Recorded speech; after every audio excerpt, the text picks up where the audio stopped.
उस जंगल का राजा शेर बहुत ही जालिम और खूंखार था, जिसका नाम था बब्बर शेर। बब्बर शेर का एक बेटा था शिम्बा शेर। बब्बर शेर इतना जालिम था कि वो एक ही झटके में कई जंगल के जानवरों का शिकार कर लेता था और किसी पर भी दया नहीं दिखाता था। इसीलिए उस जंगल के जानवर बहुत परेशान और सहमे हुए रहते थे, क्योंकि उनमें से किसी की भी मौत किसी भी टाइम आ सकती थी। जब भी बब्बर शेर को भूख लगती, वो जंगल में निकलता और किसी भी जानवर का शिकार कर लेता था। ऐसे ही दिन बीतते चले जाते हैं और बब्बर शेर का जानवरों पर कहर और भी बढ़ता ही जाता है।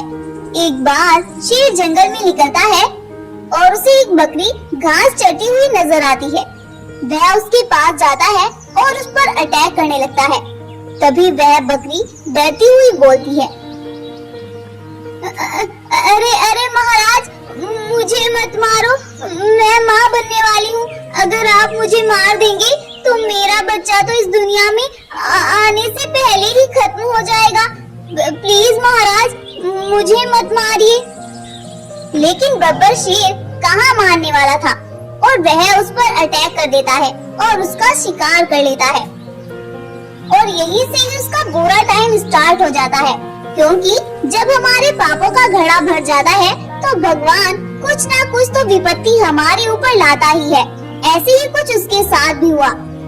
वो उस बकरी का शिकार कर ही रहा होता है कि उधर दूसरे जंगल से चलती हुई एक शेरनी आती है और उसके साथ उसका एक बेटा भी होता है।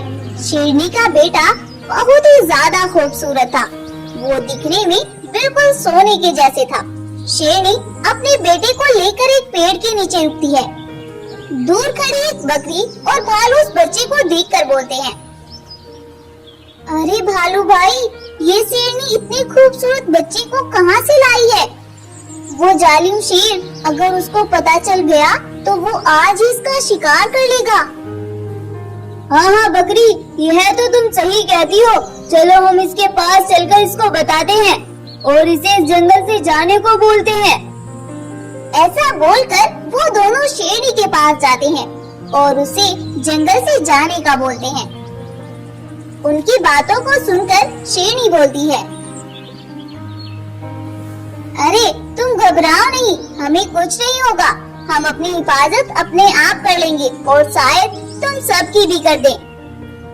शेरनी की ये बात सुनकर वो वापस वहाँ से चले जाते हैं और शेरनी का बेटा अपनी माँ से बोलता है, अरे माँ, वो शेर सच में ही हमें मार ना दे। नहीं नहीं बेटा, ऐसा कुछ नहीं होगा। आज रात तुम्हें उस बाघ घर से सारी शक्तियाँ मिल जाएगी। रात होने तक हमें कहीं ऐसी जगह पर छिपे रहना होगा जहाँ वो हमें ढूंढ ना पाए और हम उस जालिम शेर को ना नजर आए। अगर हम कल आते तो हमारा एक दिन खराब हो जाता और तुम्हें शक्तियाँ मिलते ही हम उस जालिम शेर को मार ना पाते और इससे बहुत से जानवरों की जान चली जाती।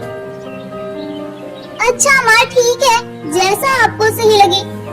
और वो दोनों माँ बेटे रात होने का इंतजार करने लगते हैं। उधर वह जालिम शेर मस्ती में अपनी गुफा में आराम कर रहा होता है। उसे ये पता नहीं था कि उसकी मौत अब इस जंगल में आ गई है।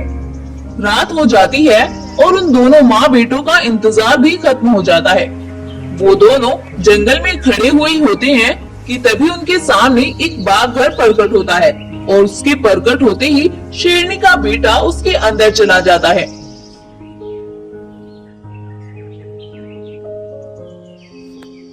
और उसके अंदर जाकर वह एक बाघ से मिलता है। बाघ उसे बहुत सी शक्तियाँ दे देता है और बोलता है, सुनो बेटा, आज तुम्हें सारी शक्तियाँ मिल गई है। जाओ और इस जंगल से उस जालिम शेर को खत्म करो। शेरनी का बेटा बाघ की ये बातें सुनकर वहाँ से वापस आता है और वो दोनों माँ बेटे सीधा उस जालिम शेर की गुफा पर जाते हैं और उसकी गुफा पर पहुंचकर शेरनी का बेटा उसे अपनी शक्तियों से एक पिंजरे में कैद कर लेता है और उसे वहाँ से गायब करके नरकलोक पहुँचा देता है। अपने बाबा के साथ ऐसा होते देखकर शेर का बेटा सिम्बा बोलता है, ये मेरे बाबा के साथ तुमने क्या किया? मेरे बाबा कहाँ चले गए? तब शेरनी उसे समझाती है, बेटा तुम्हारे बाबा बहुत बुरे थे, उन्होंने इस जंगल के जानवरों को बहुत नुकसान पहुंचाया था, इसीलिए हमने उन्हें इस जंगल से दूसरे जंगल भेज दिया है, जहाँ से वो अच्छे बनकर आएंगे। इतना तक तुम हमारे साथ ही रहोगे। शेरनी के ऐसा कहने पर शेर का बेटा बहुत खुश होता है। सुबह होती है और उस जंगल के सभी जानवर शेरनी और उसके बेटे का शुक्रिया अदा करते हैं। शुक्रिया शेरनी जी, आपने तो हमें नया जीवन दिया है। अरे बकरी बहन, हम तो इस जंगल में आए ही इसी काम से थे, ताकि हम तुम्हें उस जालिम शेर से बचा सके। एक बाघ घर ने हमें शक्तियां दी थी, जिसकी मदद से हम ये सब कर पाए हैं। ये सब सुनकर सभी जानवर बहुत खुश होते हैं और वो सभी एक नई जिंदगी के साथ जंगल में खुशी खुशी रहने लगते हैं और शेरनी और उसके बेटे को जंगल का राजा बनाते हैं और यहीं पर ये स्टोरी भी खत्म हो जाती है। अगर आपको हमारी आज की स्टोरी पसंद आई है तो इस वीडियो को लाइक करें, अपने दोस्तों के साथ शेयर करें और ऐसे ही और अमेजिंग और इंटरेस्टिंग वीडियोस के लिए हमारे चैनल को अभी सब्सक्राइब करें। Thank you.